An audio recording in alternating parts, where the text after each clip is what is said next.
اللہ تعالیٰ نے یہود کو، بنی اسرائیل کو تورات جیسی کتاب دی موسیٰ علیہ السلام کے ذریعے، اور یہ پڑھتے پڑھاتے بھی تھے، اس تورات کی شرح بھی لکھتے، تلمود نام کی شرح بڑی مشہور ہے۔ باقی لوگوں کو ان پڑھ، بدو، گمار سمجھتے، تو اللہ پاک فرماتے ہیں یہ اپنے آپ کو تو بڑے عالم فاضل سمجھتے ہیں، اہل کتاب ہیں، ہم آسمانی کتاب کے مصنف ہیں، یعنی کہ مصنف سے مراد اس کی تفسیر کرنے والے ہیں۔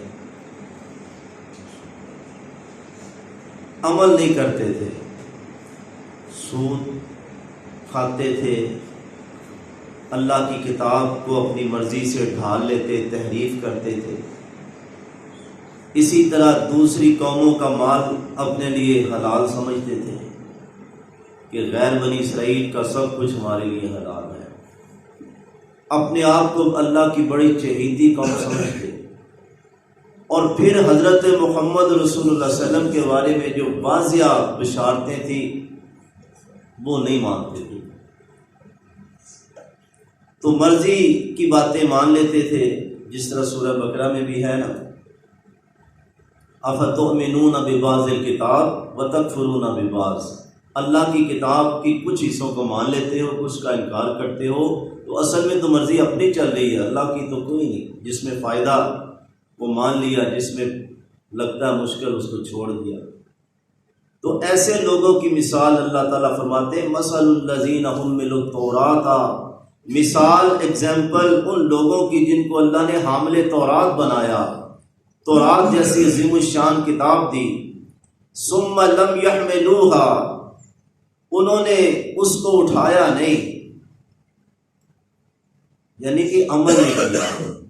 بظاہر تو جتنا مرضی وہ سینے سے لگائی رکھے اس کتاب کو، اللہ کہتے انہوں نے نہیں اٹھایا۔ اللہ اکبر۔ حضرت سالم غالباً ان کا نام تھا، ایک صحابی کا، آزاد کردہ غلام تھے حضرت عمر کے، عبداللہ بن عمر کے۔ تو ایک غزوے میں نا ان کو جھنڈا دیا گیا، تو کسی نے کہا یار یہ تو آزاد کردہ غلام ہے، کسی اور کو دو۔ تو انہوں نے کہا میں حامل قرآن ہوں، بہت پیارے قاری تھے، حافظ تھے، میں حامل قرآن ہوں، تم یعنی کہ کہہ رہے ہو کہ یہ جھنڈے کا حق نہیں ادا کرے گا۔ لڑتے ہوئے زخمی ہو کے گر پڑے، کہا جو بندہ مجھے کہہ رہا تھا اس کو جھنڈا نہ دو وہ کدھر ہے؟ کہا وہ شہید ہو چکا ہے۔ کہا میری قبر بھی اس کے پاس ہی بنانا تھا کہ قیامت کے دن ہم اکٹھے اٹھائے۔ تو حامل قرآن تو اصل میں یہ ہے، اس کے پاس ڈگری ہونا، وہ مدرسے سے فارغ ہو، اگر عمل نہیں ہے تو اللہ تعالیٰ فرماتے ہیں کمثل الحمار، اس کی مثال تو گدھے کی طرح۔ یحمل اسفارا، اسفارا جمع ہے بڑی بڑی کتابیں، مزید ایک نہیں، بڑی بڑی کتابیں پڑھی ہیں۔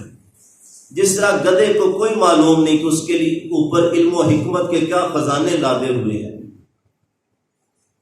چاہے پتھر پڑا ہو، اس کے اوپر اینٹیں رکھی ہوں، یا اعلیٰ قسم کی قیمتی کتابیں ہوں، اسے کیا معلوم؟